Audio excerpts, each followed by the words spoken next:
when the Buffalo River region was first homesteaded by the early Arkansas pioneers, life, of course, was totally different back then. And to get a good feel of just how that life was, the Ozark Folklife Festival at Tyler Bend is a wonderful event to attend.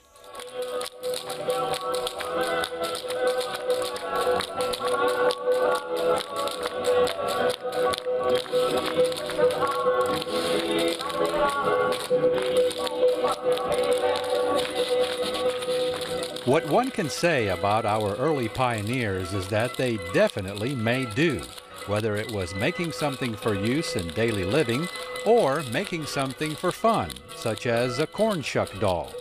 I think it's really neat.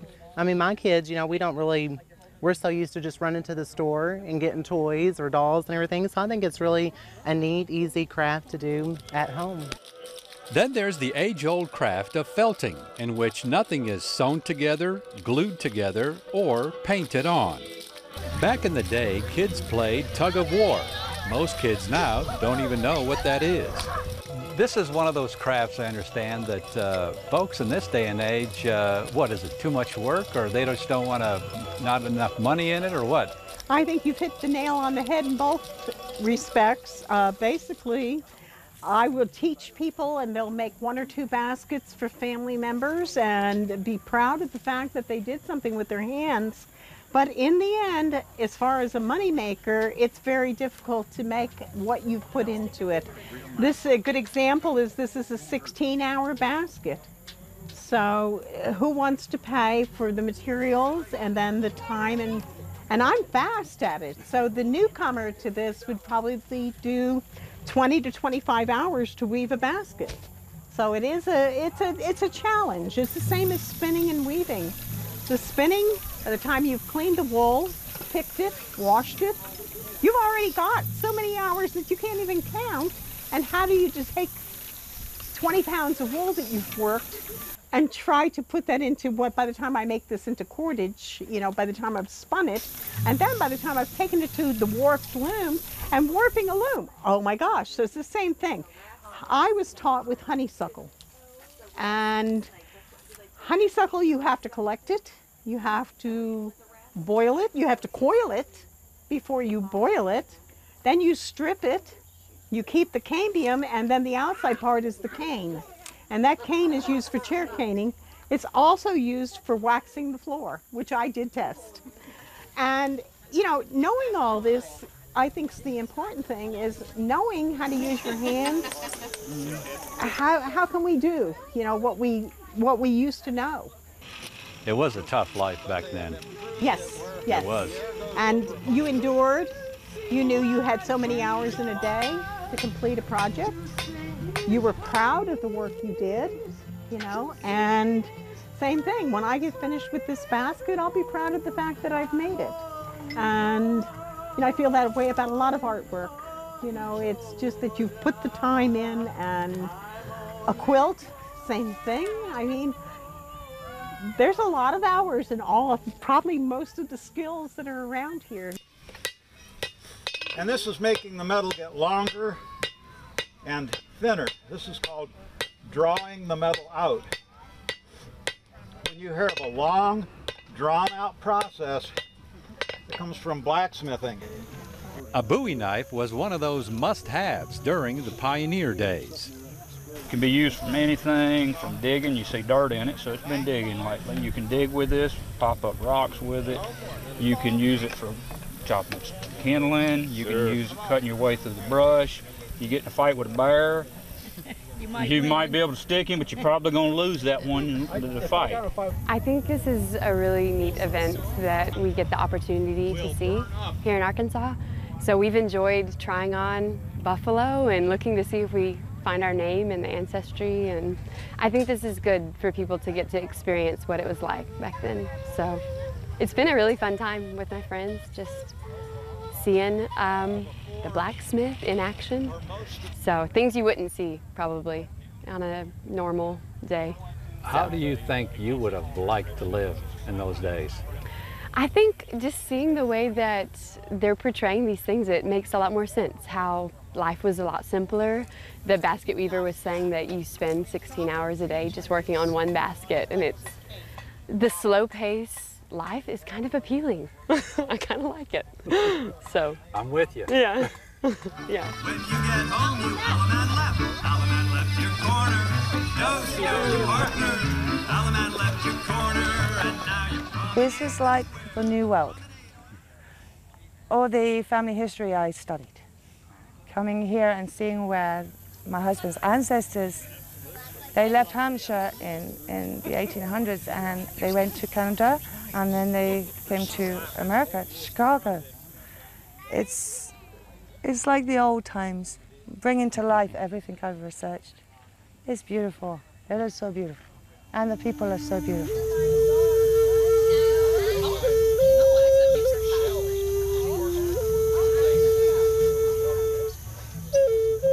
The goals for the Folklife Festival was to celebrate the centennial of the National Park Service, but to really shine a spotlight on the heritage of Searcy County.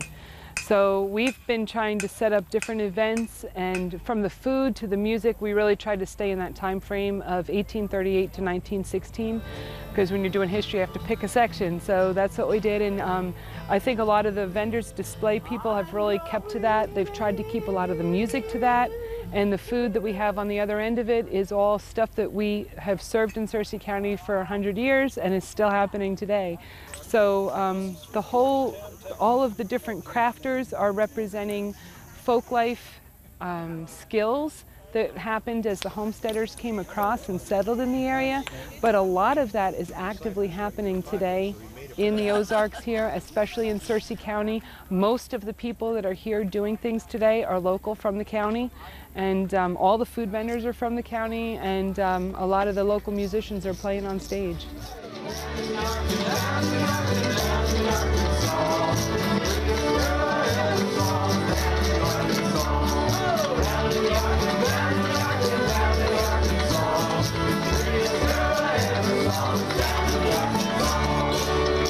Thank you all very much. Thank you. Thank you.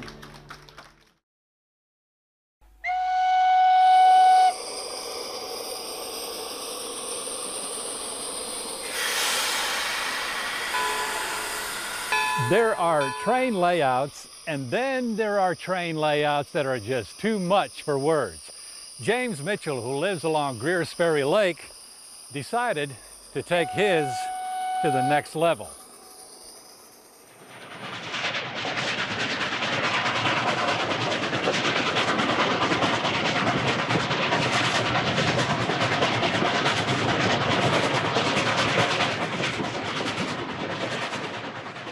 It's absolutely a passion of mine and my lovely wife and 2 dogs. We just love to play with trains, and we love to share them with audiences of all ages. I guess I've been passionate about trains since I was 3 or 4 years old. I've had Lionel trains and HO trains, and probably around the year 2000, I got interested in this particular scale. I started picking up magazines that was talking about it, and steam has been my passion, if anything. I realized that in this scale, much larger than what I was accustomed to, I could actually fire up a locomotive. I could put oil in it, I could put gas in it, I could put water in it, I could do all of the things that the big scale does. But it was more affordable to me. I could afford to do this. Even though it's a rather expensive hobby, it's not near as expensive as 1-to-1 scale. So we started building this house on this lot up here on this beautiful Lake Greers Ferry, and I started acquiring equipment. And as we were building the house, I was in the condo working night and day, putting these cars. I put these cars together. These cars are representative of an 1890 coach with the letters and everything that are in it. We built much of the track by hand, the large trestles, everything just takes hours and hours of time and energy, but I love it so much I can't get enough of it.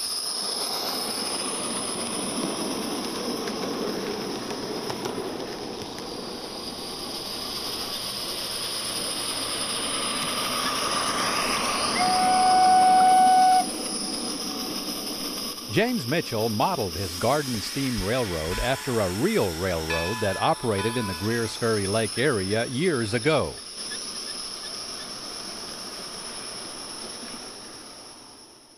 Actually, there was a railroad that was pulled up that ran through this valley out here where the lake is.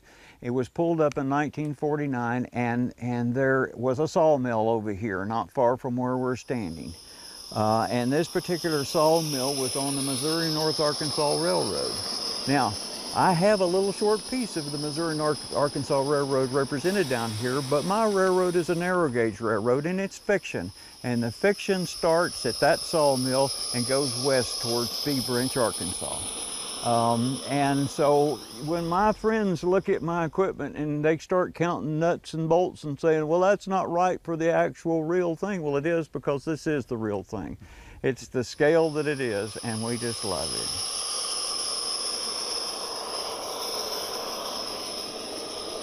And as in the old steam train days, so it is even with the scaled-down version, the constant maintenance that's required on a steam locomotive. There is, and I'm fortunate enough to have a little background in engineering as an architect. Some of my background is also in engineering, and I work on the locomotives. My son has a large railroad like this with live steam engines on it, but he doesn't know how to fix them. He knows how to wear them out, and he brings them to me to fix them. Well, this has got to be, I mean, this is what I would say would be my dream, to have a layout like this in the backyard. This is absolutely fantastic, and it's beyond our expectations. Let me tell you, your dream has come true, because my door is always open, and you and your friends, they're all welcome to come visit the railroad. On the third weekend of May, we have an open house here, and we invite everyone to come and celebrate this railroad, which is called the Salt Creek and Red River Railway, and it's just a passion of mine that's absolutely come true. And you guys coming here, I know you travel Arkansas a lot, and you show a lot of different things, but we're just absolutely proud to share this with your audience.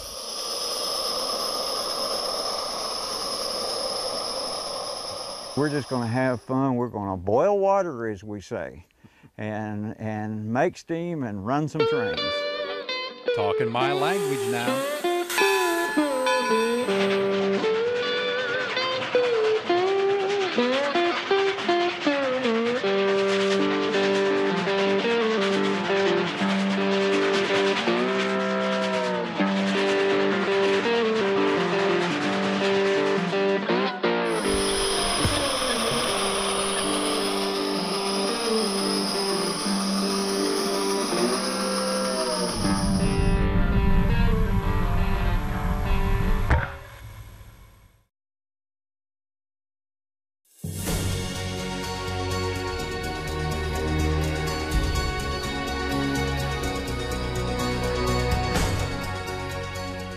The Ozark Highlands Scenic Byway is exactly that, a highlands route that is very much scenic, meandering through the Ozark National Forest.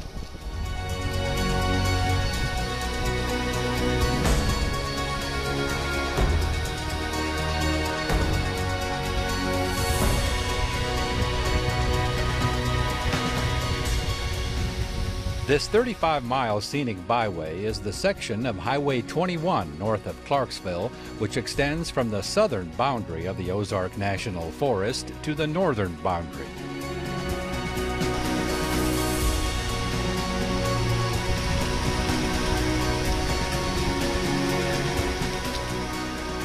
There are several points of interest along the Ozark Highlands Scenic Byway.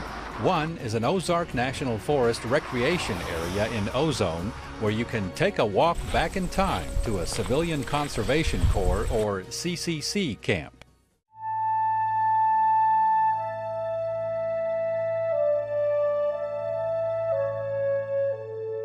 CCC camps were started in 1933 during the Great Depression to put thousands of men back to work while making improvements to public lands. The camps were housed in 40-man barracks and resembled small villages.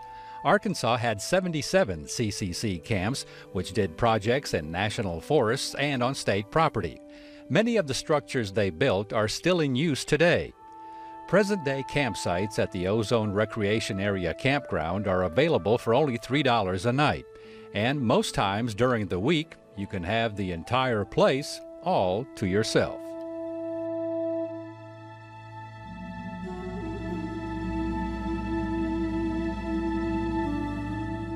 If you'd like to stretch your legs a bit along this scenic byway, across from the Ozone Campground is access to the Ozark Highlands Trail.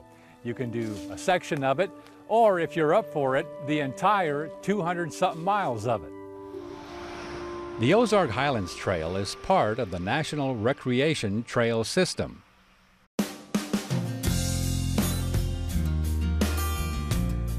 If you start to get hungry while taking in the sights along the Ozark Highlands Scenic Byway, there is a place called the Burger Barn, which is also in Ozone.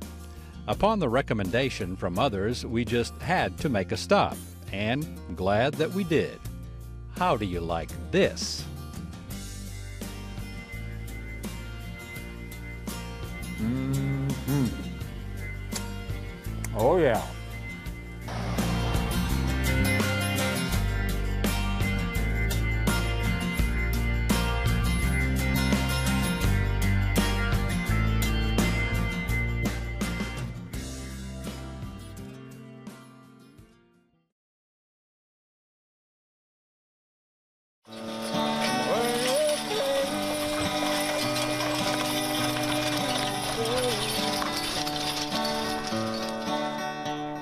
Seeing our beautiful countryside from a different perspective, the way our pioneers did. There's a group of folks who do that on a regular basis in quite a unique way. We rode along on a 9-mule team wagon train excursion near Cozahome along Big Creek south of the Buffalo National River.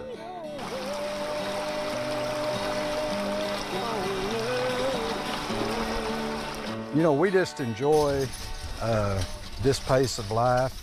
You know, we're all retired. We have time to do this. And this is something that we enjoy. We don't enjoy motorboats or golf or whatever. You know, we enjoy our wagons and our mules.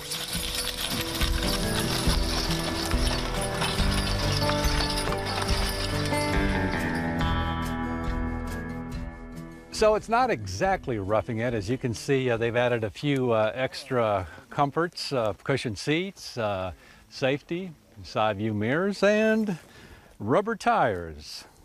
The only thing with that is you might have a blowout.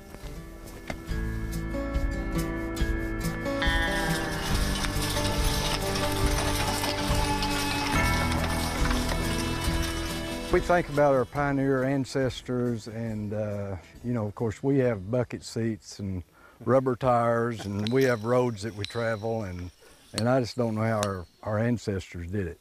You know, I mean, yeah, they had none of that. You know, and they made it across country, and it's just amazing. But yes, we do think about that quite often. You know, and we're doing a little bit of that ourselves.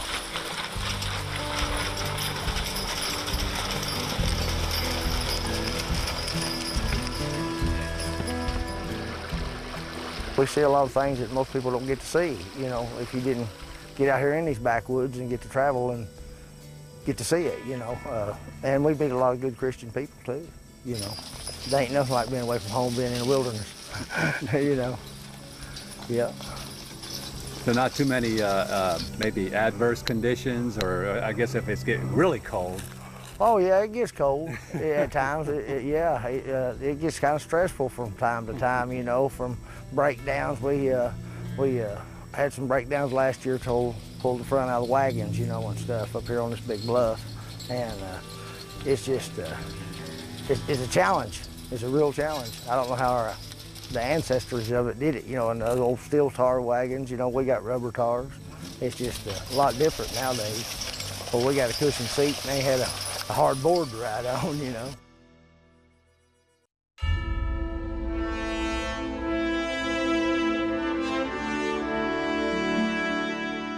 You get to watch your mules, you get to take care of them, and you get to meet a lot of nice people, and your friendship, you know, you have with your friends on the ride and stuff, and you taking care of your animals and everything, I just like doing it. Anything that you have to, you know, kind of put up with as far as the weather or? We don't let that bother us. When we get ready to go riding, we take off. Kenny likes cold weather, I like hot weather, so we just go. And if it's rain, we go. You know, when we got a ride plan, we go. Weather we don't pay it any attention. We enjoy it better on days like today when you got the curtains up, you know, and if you got rain, you have to have them down so your wagons won't get wet, and you don't get to see stuff as good. But we don't let that bother us. We go. And your comforts are a little bit better than the pioneers had it. Well, I think so. I know about 12 years ago, I was sitting in Hardy, Arkansas on a trail ride with Don Crawford, which passed away, and this lady come up beside me with a daughter with a walker and walked up beside of my wagon, and I told her we was roughing it, and she said, "Sonny boy, you ought to come out west sitting on a board like I did." I said, "You got a nice seat." So I thought I'd say we were in a lot better shape. But you know, they had to be tough people to come through country that never, you know, wasn't no trail. You know, I just think like this country, just imagine coming through here and with what they had to do. They had to be tough and had the willpower. I mean, you got to admire people that come through this country. Their wagons wasn't nothing like ours, and I'm sure every day they worked on them or every other day. They had to be tough. Jericho, get in there. Bogey, step it up. Get in there. Get up. Along with enjoying all the fantastic scenery, there's also the opportunity to meet some great people throughout the Wagon Train route.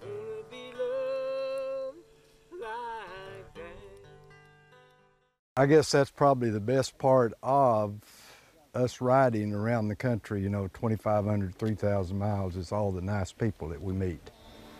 We've traveled a lot in Missouri, a lot in Arkansas, and have a lot of good friends that we've met, you know, that we stay in contact with.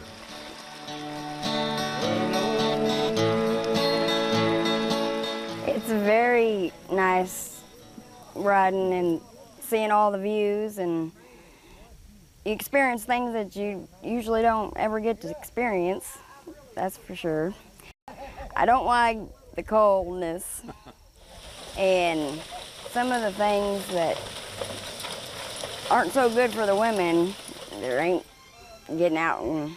Yeah, I was going to ask you from a women's perspective. Going to the restroom and being around a group of guys and you're the only woman, it's kind of weird, but it's very enjoyable.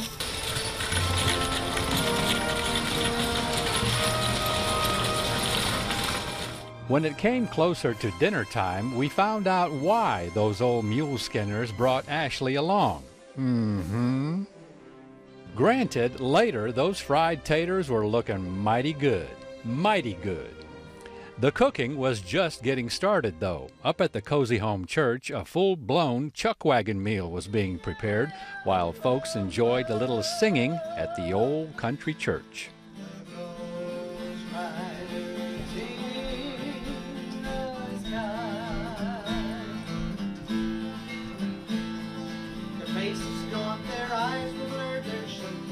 Of course, along with the singing, you gots to have a little fiddlin'.